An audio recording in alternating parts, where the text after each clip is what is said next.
അന്വേഷിക്കുന്നുമില്ല. മക്കളിങ്ങനെ പിഴച്ചുകൊണ്ടിരിക്കുക. ഇപ്പോഴത്തെ ചെറുപ്പക്കാരുടെ ജീവിതം നിങ്ങൾ നോക്കിൻ, അവരിട്ടിരിക്കുന്ന ജീൻസിന്റെ വില അതൊക്കെ പഴയ കാലഘട്ടത്തിൽ ചേർത്ത് വെച്ചിട്ടാണോ? എല്ലാവരുടെ കാര്യമല്ല ഈ പറയുന്നത് കേട്ടോ, ചിലരുടെ കാര്യമാണ് ഈ പറയുന്നത്. നിങ്ങൾ ഉടച്ചാക്ഷേപിക്കാന്ന് കരുതരുത്. വയലാവുമ്പോൾ അങ്ങനെയാണ്, ഉപദേശം കൊടുക്കുമ്പോൾ ചില കുറ്റപ്പെടുത്തലുണ്ടാവും. അതിലൂടെയാണ് മക്കൾ നന്നാവുക. അള്ളാഹു നമ്മളെ സാലിഹ്യം ഉൾപ്പെടുത്തട്ടെ. ശ്രദ്ധിക്കാൻ വേണ്ടി പറയാണ്, ശ്രദ്ധിക്കാൻ വേണ്ടി പറയാം.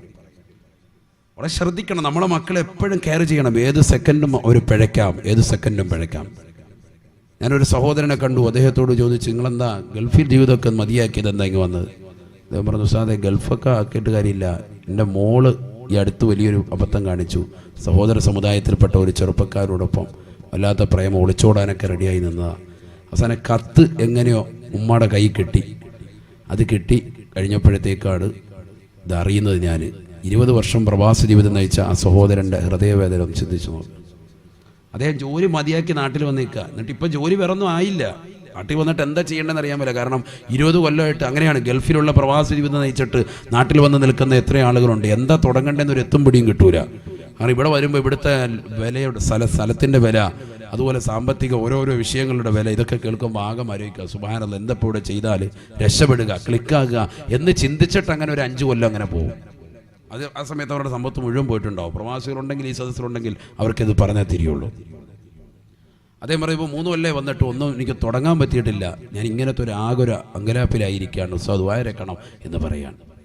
നമ്മൾ ചിന്തിക്കണം, നമ്മൾ നമ്മുടെ മക്കൾക്ക് വേണ്ടിയാണ് ജീവിക്കുന്നത്, പ്രവാസ ജീവിതം നയിക്കുന്നത്, പകലന്തിയോളം പാടത്തും പറമ്പത്തും പട്ടിണി കിടന്നുകൊണ്ട് പണിയെടുക്കുന്നത്, കടലിൻ്റെ ആഴിയിലേക്ക് പോയി മുത്തുവാഴുന്നത് പോലെ നമ്മുടെ മക്കൾക്ക് വേണ്ടിയാണ് മത്സ്യം വാങ്ങിയിട്ട് കമ്പോളത്തിൽ കൊണ്ടുവന്ന് കച്ചവടം ചെയ്യുന്നത്. ഇതൊക്കെ നമ്മൾ പ്രയാസപ്പെട്ടുകൊണ്ട് ചെയ്യുമ്പോൾ നമ്മുടെ മക്കൾ ഏത് രീതിയിലാണ് പോകുന്നത്, വഴി തെറ്റാതെ അവരുടെ പിറകെ നമ്മൾ നിൽക്കണം.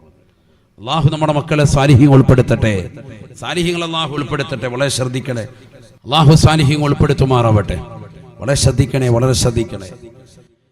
റസൂലുള്ളാഹി സ്വല്ലല്ലാഹു അലൈഹി വസല്ലം തങ്ങൾ പറയുകയാണ്, മൻ മാത മുദ്മിനൻ ബിൽ ഖമർ യമൂതു കഅബിദില്ലാത വൽ ഉസ്സാ.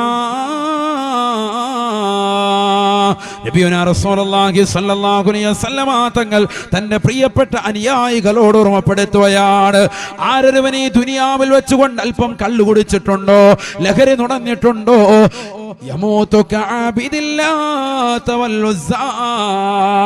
അവൻ ഈ ലോകത്ത് നിന്ന് മരണപ്പെടുന്നത് കാഫിറായിട്ടാണ്.